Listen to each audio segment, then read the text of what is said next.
வணக்கம் நண்பர்களே, நான் விஜயகுமார். இது எலக்ட்ரிக்கல் எக்ஸ்பிரஸ் தமிழ் சேனல்.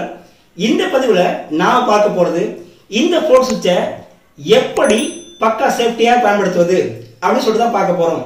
ஒண்ணுல மோட்டாரோட கண்ட்ரோல் பேனல இந்த போர்ட் சுவிட்சை சீரிஸ்ல லிங்க் பண்ணிட்டாக்க நீங்க மோட்டார் ஆன் பண்ணா ஒர்க் பண்ணும். அதாவது என்சி பாயிண்ட சீரிஸ்ல லிங்க் பண்ணிட்டாக்க இப்படி இந்த பொசிஷன்ல இருக்கும்போது சீரிஸ்ல லிங்க் பண்ணிட்டா அந்த போர்ட் சுவிட்ச் ஆனது வேலை செய்யும். அதாவது என்சில க்ளோஸ் ஆகி வந்துட்டு இருக்கும். இது தண்ணி ரொம்ப பிறகு பார்த்து சொன்னாக்க இந்த போர்ட் சுவிட்ச் ஆனது மேலே போகும் இல்லையா, மேலே போனோட மோட்டார் வந்து ஆஃப் ஆகிடும். ஓகேவாங்க, இதுல என்ன பெரிய விஷயம் இருக்கு அப்படின்னு சொல்லி கேட்கலாம்.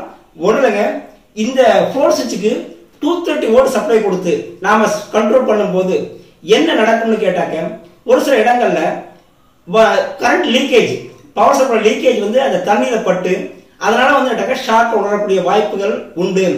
அந்த வாட்டர் டேங்க்ல இந்த போர்ட் சுவிட்சை பொருத்தி நாம 230 வோல்ட் சப்ளை கொடுத்து செக் ரன் பண்ணும்போது என்ன நடக்குது கேட்டாக்க, ஒருவேளை இந்த போர்ட் சுவிட்ச் 230 வோல்ட் சப்ளை வழியா போகும்போது அதிகமான ஆபரேஷன் நடக்குது, ஆஃப் ஆனாவது அப்படின்னு சொன்னாக்க இந்த போர்ட் சுவிட்ச் ஒருவேளை அவுட் ஆகுதுன்னு சொன்னாக்க அப்ப தண்ணி இதுக்குள்ள போறதுக்கான வாய்ப்புகள் உண்டு. தண்ணி உள்ள போயிடுச்சு சொன்னா ஆட்டோமேட்டிக்கா அந்த வாட்டர் டேங்க் ஃபுல்லுமே பவர் சப்ளை இருக்கும். நம்ம கீழே குளிக்கும் போது தண்ணியை திறக்கும் போது ஆட்டோமேட்டிக்கா பார்த்தாக்க நாமளும் அந்த வீட்டில் இருக்கவங்க ஷாக் உணர்வாங்க. இந்த பதிவோட முக்கியமான நோக்கம் என்னட்டாக்க, இதை போட்டு கொடுக்கும் போது நம்ம செய்ய வேண்டிய முக்கியமான விஷயம் என்னட்டாக்க சேஃப்டிக்காக இந்த பதிவே. இதை நான் இப்போ ரெடி பண்ணிருக்கேன். இதுல என்ன செஞ்சிருக்கேன் அப்படின்னு சொல்லி கேட்டாக்க சேஃப்டிக்கான பக்காவான வேலை செஞ்சிருக்கேன். அப்படின்னா பக்காவான வேலை செஞ்சிருக்கேன். ஒண்ணுங்க, இந்த போர்ட் சுவிட்சோட கண்ட்ரோல் கனெக்ஷன் இருக்கு பாருங்க. இது வந்து கேட்டாக்க இந்த டெர்மினல்ஸ் தெரியும் அவங்களுக்கு, நான் இடையில காமிக்கிறானு. இந்த டெர்மினல்ஸ் வேற தான் இருக்கு, நான் எதுவும் டேப் பண்ணல. இந்த சப்ளையை இது தொட்டாலும் ஷாக் அடிக்காது. ஏன் ஷாக் அடிக்காது கேட்டாக்க, ஜஸ்ட் 2 வோல்ட் சப்ளை கொடுத்து ஜஸ்ட் 2 வோல்ட் சப்ளையை இந்த போர்ட் சுவிட்சுக்கு நான் கொடுத்துருக்கேன். 2 வோல்ட் டிசி சப்ளை கொடுத்து அதன் மூலம் ஒரு ரிலேவை யூஸ் பண்ணி இதை நான் கண்ட்ரோல் பண்றேன். ஏன் 230 வோல்ட் சப்ளை கொடுத்து ஒரு ரிலே யூஸ் பண்ணி ஒரு டிரான்ஸ்ஃபார்மர் இருக்குது, டிரான்ஸ்ஃபார்மர் ஒரு ரிலே 2 டயோடு யூஸ் பண்ணிருக்கேன். IN 4007 அப்படிங்கிற டயோடு யூஸ் பண்ணிருக்கேன். யூஸ் பண்ணி இந்த ரிலே வந்து நம்ம என்ன செய்யறோம் கேட்டாக்க, ரிலேவை வந்து இந்த போர்ட் சுவிட்ச் வழியா கண்ட்ரோல் பண்றோம். இந்த ரிலே ஆப்ரேட் ஆனிச்சு சொன்னாக்க அது 230 வோல்ட் சப்ளையை ட்ரிகரிங் பண்ணும். ட்ரிகரிங் பண்ணிச்சு சொன்னா உங்களுக்கு கான்டாக்ட் ஆனது ஆன் ஆகும், ஆஃப் ஆகும். அது மாதிரி பண்ணிக்கலாம். இதோட நோக்கம் என்ன கேட்டாக்க, இந்த போர்ட் சுவிட்சுக்கு நாம 230 வோல்ட் சப்ளை கொடுக்கறதுக்கு பதிலாக 12 வோல்ட் டிசி சப்ளை கொடுக்கிறோம். 12 வோல்ட் டிசி சப்ளை கொடுத்து ஒரு ரிலே யூஸ் பண்ணி அந்த ரிலே வழியாக நாம கண்ட்ரோல் பண்றோம். இது வந்து பல சொல்லுவாங்க, இந்த போர்ட் சுவிட்ச் ஆனது IP68 ப்ரொடெக்ஷன் இருக்கு, அதனால இந்த மாதிரி செய்ய வேண்டிய அவசியம் இல்லை அப்படின்னு சொல்லுவாங்க. IP68 ப்ரொடெக்ஷன் அப்படின்னு சொல்லிட்டு நீங்க நெட்ல போய் தேடினீங்கன்னாக்க உங்களுக்கு வந்து 1.5 மீட்டர்ஸ் 1.5 மீட்டர்ஸ் 4.9 அடிக்கு வந்து இது வந்து நீர்ல அமர்ந்திருக்கலாம் அப்படின்னு சொல்லுவாங்க. அது வந்து 30 நிமிஷம் வரையும் ஒர்க் பண்ணும். 30 நிமிஷம் வரையும் இந்த போர்ட் சுவிட்சை நீர்ல இருந்தாலும் ஒரு பிரச்சனை வராது அப்படின்னு சொல்லுவாங்க. ஒரிஜினல் பார்த்தோம் சொன்னாக்க IP68 பார்த்தீங்கன்னாக்க ஃபுல்லாவே கண்டினியூஸா தண்ணியில போட்டே ஒர்க் பண்ணலாம், பிரச்சனை வராதுன்னு சொல்றாங்க. பிரச்சனை வராது ஒத்துக்கிறேன், வந்துச்சு வந்தா என்ன பண்ணுது, அதுதான் இங்க இந்த கேள்வியே. அதனாலதான் இந்த மாதிரி ஒரு அமைப்பை உருவாக்கி அதன் மூலம் கண்ட்ரோல் பண்ணும்போது அந்த வீட்டில் உள்ளவங்க சேஃப்டியா இருக்க முடியும். இதுக்கான செலவுன்னு பாத்தீங்கன்னு சொன்னாக்க இந்த போர்ட் சுவிட்ச் ஒரு 250 ரூபாய் கிடைக்குது. ஆன்லைன்ல போய் பர்ச்சேஸ் பண்ண ஆசைப்பட்டீங்கன்னு சொன்னா 250 ரூபாய் கிடைக்குது. இந்த டிரான்ஸ்ஃபார்மர், ரிலே, இந்த டிசி சப்ளை உட்பட்டதுக்கான செட்டப் வந்து செலவு பாத்தீங்கன்னாக்க ஒரு 150 ரூபாய் செலவானுச்சு. இந்த 150 ரூபாய் செலவு பண்ணி இந்த போர்ட் சுவிட்சுக்கு டிசி சப்ளை கொடுத்து நாம ஆப்ரேட் பண்ணும்போது எந்த விதமான பிரச்சனையும் வராது. ஒருவேளை இது ஃபெயிலியர் ஆனாலும் ஒரு பிரச்சனையும் வராது. அதுக்காக தான் இந்த டிசைன் ரெடி பண்ணிருக்காங்க. இந்த இதுக்கான டிராயிங்கை பின்னாடி கடைசியில் நான் கொடுக்குறேன், அதை நீங்க பார்க்கலாம். ஒரு வீட்டில் இந்த மாதிரி டிரான்ஸ்ஃபார்மர், ரிலே, அதுக்கப்புறம் இந்த போர்ட் சுவிட்ச் இந்த மாதிரி போட்டாக்க பக்காவான சேஃப்டியா இருக்கும். இதை போடுறதுக்கு முன்னாடி இந்த போர்ட் சுவிட்ச் போடும் போதே அவங்கள்ட்ட கேட்கலாம், வீட்டுக்காரன்ட்ட, உங்களுக்கு பக்காவான சேஃப்டி தேவையா? சேஃப்டி தேவைன்னா இந்த மாதிரியான ஒரு யூனிட்டை ரெடி பண்ணி போட்டு கொடுங்க. இதை ஒரு 200 ரூபாய் செலவு வச்சுக்கிறேன். அந்த 200 ரூபாய் காசு கூடுதல் செலவு பண்றதுனால முழுமையான பக்காவான பாதுகாப்பை நாம பெற முடியும். அவ்வளவுதான் மேட்டர். இதை உருவாக்குறத பத்தி, இதை எப்படி ரெடி பண்ணிக்கிறத டிராயிங்கும் பாருங்க, அதை உருவாக்குனதையும் பாருங்க.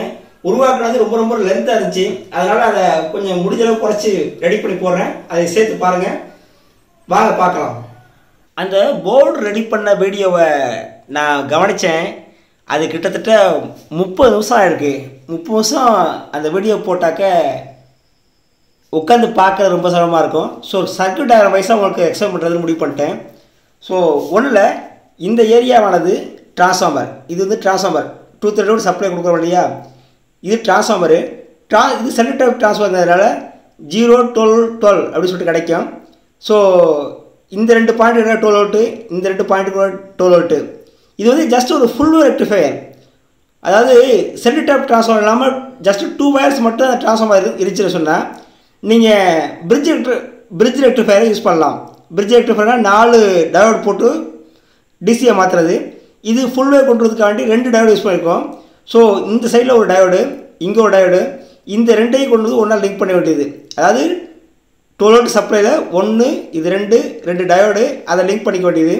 இந்த 0 வோல்ட்டை நேராக வெளியில் கொண்டு வந்து ஒரு கெப்பாசிட்டர் போட்டு அந்த கெப்பாசிட்டிலேருந்து வரக்கூடிய அவுட்புட்டை வந்து பார்த்து சொன்னாக்க வெளியில் எடுத்து அதை வந்து நம்ம ஃப்ளோர் சுவிட்ச் இருக்குல்லையாங்க, ஃப்ளோர் சுவிட்சோட என்சியில் கனெக்ட் பண்ண வேண்டியது. கனெக்ட் பண்ணி அங்கேருந்து பார்த்தீங்கன்னா என்சிலேருந்து ரெண்டும் ஆகிடும். அங்கேருந்து பார்த்து சொன்னால் ஃப்ளோர் சுவிட்ச் வழியாக கொண்டு வந்து இந்த ரிலே பார்த்தீங்கன்னா சப்ளை கொடுக்குறது. இந்த ரிலே ஆன் ஆகிறதுக்கு இந்த ஃப்ளோர் சுவிட்ச் வழியாக இந்த ரிலே ஆன் ஆகும். இந்த ரிலே ஆன் ஆகிடுச்சு சொன்னாக்க இந்த நம்மளோட கண்ட்ரோல் சர்க்யூட் பாருங்கள், இந்த கண்ட்ரோல் சர்க்யூட்டோட சீரியஸில் இந்த 2 பாயிண்ட் என்சி பாயிண்ட் லிங்க் பண்ணாக்க நமக்கு இந்த கண்ட்ரோல் கண்டினியூட்டி கிடச்சி நம்மளோட ஸ்டார்டர் ஆனது வேலை செய்யும். ஸ்டார்டர் வேலை செஞ்சாக்க நமக்கு வந்து என்னட்டாக்க ஃப்ளோர் சுவிட்ச் மேலே ஏறும்போது ஆஃப் ஆகிடும். ஆஃப் ஆகிடுச்சு சொன்னாக்க திரும்ப நம்ம எப்போ போகிறோமோ அப்போ ஆன் ஆகிக்கும். அவ்வளோதான் மேட்ரு. இது உங்களுக்கு புரிஞ்சுக்க நம்புகிறேன். அந்த போர்டு ரெடி பண்ணுற வீடியோவும் வேணும்னு சொன்னால் கீழே கமெண்ட்டில் சொல்லுங்கள். அதை நான் முடிஞ்ச அளவுக்கு சுருக்கி நான் உங்களுக்கு பதிவிடுறேன். இந்த ஃப்ளோர் சுவிட்ச் போடுறதோட முக்கியமான நோக்கம் ஃபஸ்ட்டு எடுத்தோடனே தண்ணீரை வீணாக்காதீர்கள் அப்படின்னு சொல்லிட்டு ஒரு டயலாக்லாம் சொல்லியிருப்பேன் நான். அதோட நோக்கம்னாட்டாக்க தண்ணி தேவையில்லாமல் வீணாகுது. வீணாக தண்ணியை காப்பாற்றணும், அதுக்கு ஃப்ளோர் சுவிட்ச் போடுறோம். 1. 2வது பார்த்தி சொன்னாக்க ஃப்ளோர் சுவிட்ச் போட்டால் அதை சேஃப்டியாக நமக்கு வந்து யூஸ் பண்ணணும். இந்த 2 பாயிண்ட் தான் முக்கியமாக. இந்த பதிவு நோக்கமே ஃப்ளோர் சுவிட்ச் போகிறதுனால தண்ணீரை வீணாக்காமல் தவிர்க்கலாம். இது 1. 2வது நாம் சேஃப்டியாக பயன்படுத்த முடியும். ஒரு வீட்டில் சேஃப்டி அப்படிங்கிறது பார்த்து சொன்னாக்க பணமாக சேஃப்டியா அப்படின்னு பார்த்தா சேஃப்டி தான் முக்கியம் நான் நினைக்கிறேன். இந்த ஃப்ளோர் சுவிட்சோட இந்த சின்ன சர்க்யூட் டயக்ராம், அதாவது சர்க்யூட் டயக்ராம் சொல்கிற மாதிரி இந்த கண்ட்ரோல் சர்க்யூட் போகிறோம் பாருங்கள், இதுக்கான செலவு ஒரு 200 ரூபா தான் செலவாகும் சொன்னாக்க அந்த 200 ரூபா பெரிய விஷயமே இல்லை. சேஃப்டியை பார்க்கும்போது 200 ரூபா பெரிய விஷயம் இல்லை. அது மாதிரி போட்டு உங்களோட நீங்கள் வேலை செய்யக்கூடிய இடங்களில் போட்டு கொடுங்க.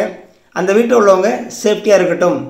இந்த பதிவை இவ்வளோ தூரம் வாட்ச் பண்ணக்கூடிய நம்மளுடைய நண்பர்களுக்கு ரொம்ப ரொம்ப நன்றி. இதுவரை சப்ஸ்கிரைப் பண்ணாத வியூவர்ஸ் சப்ஸ்கிரைப் பண்ணுங்கள். பக்கத்தே இருக்கக்கூடிய பெல் பட்டனையும் ப்ரெஸ் பண்ணுங்கள். நான் போடக்கூடிய வீடியோஸ் உங்களோட மொபைல் நோட்டுக்கு செல்ல ஒன்று கூட வந்து சேரும். நன்றி.